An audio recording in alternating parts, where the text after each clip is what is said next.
غنمرو دابا ان شاء الله للتمرين ثالثا اف دو اكس، ماشي التمرين الثالث ولكن الدالة رقم 3. اف دو اكس تساوي اكس زائد 6 على اكس أس 3 زائد 5 اكس. كيف قلنا هنا حدودية على حدودية. اش كنقولوا حدودية على حدودية؟ اذا خصها تكون ما في المقام يخالف الصفر. هذه قاعدة ما باقيش نتناقشوا فيها. دي دو اف ماذا يساوي؟ كاين نشوف هاد الدالة كنطبق مع اكس تنتمي الى ار بحيث ماذا؟ اكس أس 3 زائد 5 اكس، اكس أس 3 زائد 5 اكس تخالف الصفر. إذا ما في المقام يخالف الصفر. إذا شنو قلنا؟ إلي امبوسيبل دو ديفيزي كيل نومبر سور زيرو باغ زيرو، ما يمكنش. إذا إكس اش كنعملو بإكس؟ كتلاحظو عامل مشترك، إكس عامل لإكس أس 2 زائد 5 يخالف الصفر. كان إذا إكس عندي أ في بي يخالف صفر، أ تخالف صفر أو بي يخالف صفر. إذا إكس تخالف الصفر أو إكس أس 2 زائد 5 تخالف الصفر. بيان.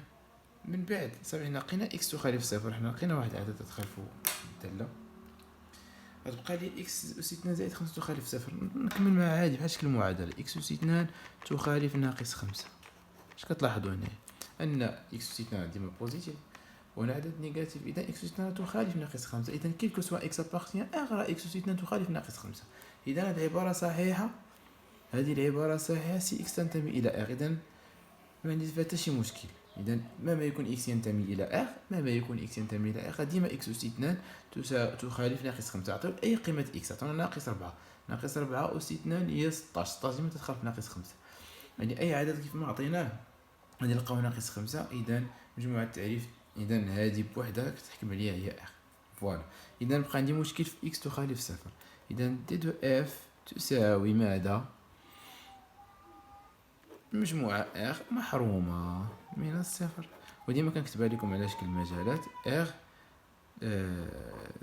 دي دو F يساوي موان لانفيني زيرو إلى صفر اتحاد صفر إلى الزائد ما لا نهاية. ودابا نمر إن شاء الله إلى الدالة رقم 4. إذا ندوز دابا نمرو قلنا سابقا إلى الدالة رقم 4 رابعا. اف دو إكس تساوي جذر 4 إكس ناقص إكس أس 3. مزيان. اش كنتكلمو على هاد الدالة؟ ما بداخل جذر خصو يكون موجب أو يساوي الصفر لأنه جا في البسط، ماشي مشكل. إذا ما بداخل الجذر خصو يكون أكبر أو يساوي الصفر. نطبقو القاعدة اللي شرحنا قبل.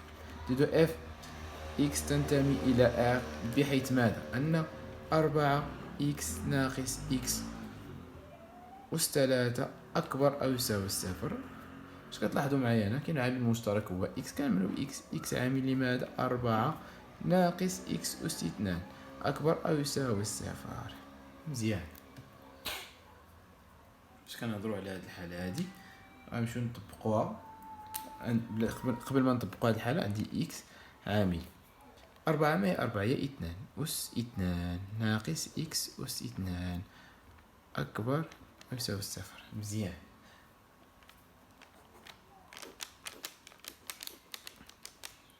بين قوسين نعطي واحد المعلومة تساعد المطابقة الهامة. اش كتكون عندي أ أس 2 ناقص بي أس 2 كم تساوي؟ هي أ ناقص بي عامل ل أ زائد بي. داكشي غنطبقو حنا دابا. إذا دي دو اف قلنا إكس تنتمي إلى آر بحيث ماذا؟ أن إكس هي عامل لماذا؟ 2 ناقص إكس عامل ل 2 زائد إكس أكبر أو يساوي الصفر. فوالا. اش كيهمني أنا في هذا؟ كيهمني الإشارة. الإشارة ديال هذا الجداء خصها تكون موجبة. إشارة هذا الجداء تكون موجبة. بالحصول على هذه الإشارة ديال هذا الجداء تكون موجبة، اش خصني؟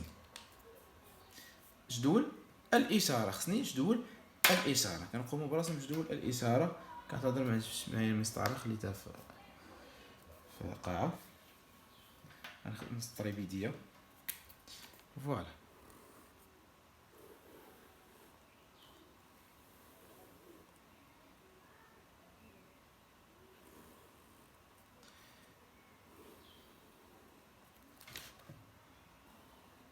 هنا عندي اكس.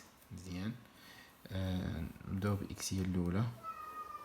عندي من عامل 1 2 3. عاد من بعد كندير العامل تنجمعهم كاملين. هنا عندي اكس. هنا عندي 2 موان اكس موان اكس. هنا عندي 2 زائد اكس. هنا عندي اكس مضروبة في 2 ناقص اكس عامل 2 زائد اكس. فوالا. فاش كتنعدم اكس؟ كتنعدم في صفر. ها هي. هنا اشارة ا زائد وهنا اشارة ا سالبة. مزيان. ندوزو ل 2 ناقص اكس. فاش كتنعدم؟ في 2. في 2. ها هي 2. ما هي إشارة أ؟ سالبة. وهنا عكس إشارة أ اللي هي موجبة. نشوفو دابا 2 زائد إكس فاش كتنعدم؟ كتنعدم في ناقص 2. هنا إشارة أ كي دايرة موجبة وهنا سالبة. مزيان. دابا أنا عندي هاد العوامل كاملة كتنعدم فاش؟ في ناقص 2 و صفر و 2. إذا ناقص في زائد. نمشيو دقة. اش كتلاحظوا معايا؟ انا عندي اكس في 2 ناقص اكس في 2 زائد اكس. اذا اكس في هذا العامل في هذا العامل. اذا زائد في ناقص ناقص. ناقص في زائد ناقص. زائد في زائد في زائد زائد. لاحظتوا معايا اش كتلاحظوا هنا؟ زائد في زائد زائد. زائد في ناقص ناقص. ناقص في زائد ناقص. ناقص في ناقص يساوي زائد. مزيان. اذا هاد العوامل لقينا الاشاره دوين. اش كيهمني انا؟ كيهمني فاش كيكون هاد العامل كامل اكبر او يساوي الصفر. اذا متى تكون اكبر او يساوي الصفر في هذا المجال وفي هذا المجال. اذا نديرو اف ديال الداله الرابعه تساوي ماذا؟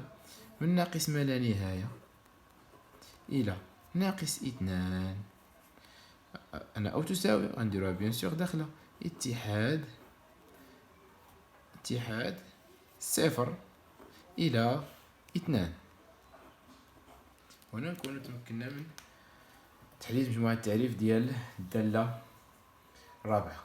اللي ما فهمش شي حاجة واللي زربنا عليه في شي مرحلة يصيفط ليا في الخاص ولا يتواصل معايا في باج انستغرام زون دو ريوسيت ونعاود نشرح عليه بلي ديتاي سواء بالفيديو ولا بالكتابة ولا كيف ما كان. حنا هادشي كامل كنديروه غراتويتمون. هادشي كامل كنديروه خدمة الصالح. نعم هادشي كامل كنديروه تنتعاونو مع التلاميذات اللي كاين مسكين ما فحالوش انه باش يدوز لي كورس وها انه مثلا اللي عنده شي استاذ ما كيشرح مزيان ولا اللي بعيد ولا الظروف خاصه انه عنده اليوتيوب كيقرا كيراجع كيستغل مواقع التواصل الاجتماعي اللي حاجه اللي هي زوينه. حنا كنستغلوه بعيد على شحال من حاجه. يعني كنديرو هذا المحتوى اللي باش نقربوا التلميذ جميع الصعوبات اللي عنده الحلول ديال الصعوبات اللي عنده. ونتمنى الله التوفيق. هادشي اللي كاين. دابا غندوزو الفونكسيون الخامسه وهي الاخيره. تنعاودو ان شاء الله نديرو تما في فيديو اخر وندوزو باش ما نضيعوش الوقت بزاف لي فونكسيون. نخدمو داكشي اللي مهم في لي فونكسيون في مجموعه التعريف. عاد من بعد ندوزو باقي تابعينا لي ليميت فيهم ما يدار. عاد من بعد ان شاء الله باش ندوزو الاتصال نكونوا سبقنا ان شاء الله الدروس ديال المؤسسه ديالكم باش تدخلوا ان شاء الله واجدين ومنتهيين مزيان. ما تنساوناش بالدعوات ديالكم وما تنساوش ديروا ابوني وسبسكرايب ولا كان شي حاجه خاصكم ولا خلوها ليا في التعاليق ولا دوزو عندي لاباج في الانستغرام وصيفطوا لي الحلول المشاكل اللي عندكم ولا الصعوبات اللي عندكم، وان شاء الله غادي نقوموا بالحل ديالها. هادشي اللي كاين. بالنسبه للداله السادسه والسابعه تقريبا والثامنه، راه بحال شكل الاولى والثانيه والثالثه ديجا تعاملنا معاهم. دابا غندوزو ان شاء الله، تيبان لي وحده اللي ديفيرون تما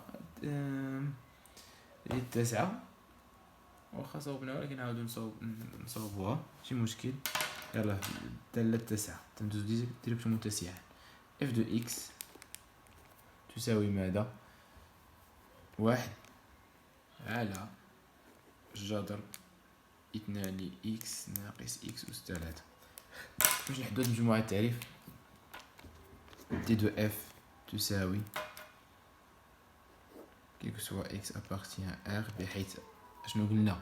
ما بداخل الجذر خصو يكون اكبر او يساوي صفر، وبما انه جا في المقام خصو يكون يخالف صفر. اذا 2 اكس ناقص اكس اس 3 اكبر قطعا من الصفر، اكبر قطعا من الصفر. بيان، كنكملوا عليها. اذا كنعملوا باكس، اكس عامل ل2 موا اكس اس 2 تكون اكبر او يساوي الصفر. مزيان. اذا اش كتلاحظوا معايا هنا؟ نفس الشيء ديال داك التمرين اللي سبق. اذا نقولوا اكس انا عامل لماذا؟ ما هي 2؟ ماذا تساوي 2؟ 2 تساوي جذر 2 لكل اس 2. شفتوا؟ اذا جذر 2 اس 2 ناقص اكس اس 2 اكبر او يساوي اكبر قطعا من الصفر. عفوا، من بعد هذه مسابقة عامة. إكس عامل لجذر 2 ناقص جذر 2 ناقص إكس عامل لجذر 2 زائد إكس أكبر قطعا من الصفر. المسابقة العامة اللي استعملنا في هذه الحالة هذه هي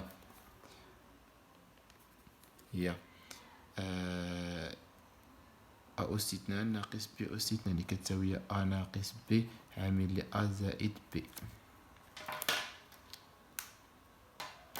من بعد شنو قلنا تاني؟ ديما كيكون عندي بليزيوغ العوامل. اش كندير؟ كنجدول الإشارة. نقوم تاني برسم جدول الإشارة.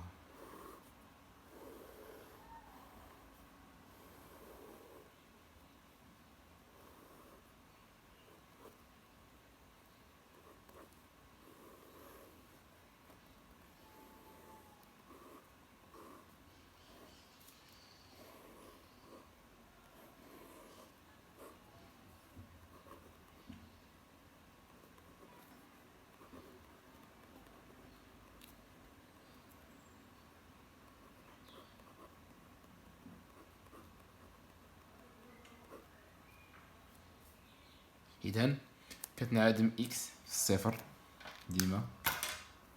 هاهي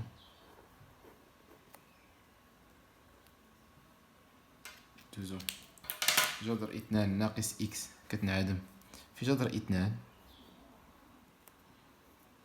إشارة أ سالبة، هنا عكس إشارة أ اللي هي موجبة. نسيت هنا، نسينا إشارة أ موجبة هنا إشارة أ سالبة. نفس الشيء جذر 2 زائد إكس تنعدم في ناقص جذر 2. إذا هنا إشارة أ موجبة وهنا إشارة أ سالبة. إذا غنديرو العوامل.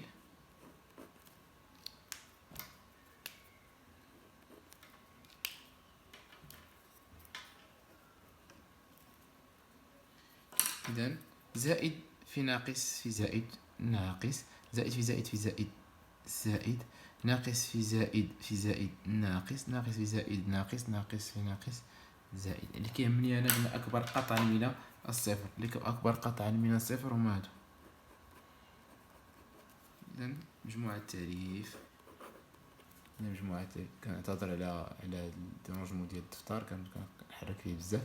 تي دو اف يساوي ماذا؟ من ناقص ما لا نهاية إلى ناقص جذر 2. هنا السؤال واش نديروه مفتوح ولا مغلوق؟ علاش؟ لان شنو قلنا؟ جات في المقام، جات في المقام. فاش كنقول جات المقام يعني اكبر قطعا من الصفر، اذا تخالف ايضا الصفر. اذا ما خصناش نعادم، اذا مفتوح اتحاد صفر تا هو كذلك الى جذر 2 كذلك، يعني كلشي مفتوح. وهنا كنكونوا وصلنا لنهاية ديال هاد الحلقة اللي فيها مراجعة ديال مجموعة تعريف الدالة، تحديد مجموعة تعريف الدالة. وخدمنا بعض التمارين لأن كاين بزاف ديال التمارين والأحسن تصاوبوهم تاني، وكان شي صعوبات بتصيفطوهم ليا في الخاص وانا غادي نتواصل معكم وغادي نصاوب بواحد ان شاء الله. هادشي اللي كاين. الدرس اللي تابع هذا ان شاء الله في المراجعه ديال لي نوسيون دو باز سور لي فونكسيون ندوزو لي ليميت كيفاش نحددو النهايات. من بعد النهايات ندوزو شويه نخدمو شويه الاشتقاق، ندوزو نخدمو شي شويه بينما دخلنا الاتصال. هادشي اللي كاين.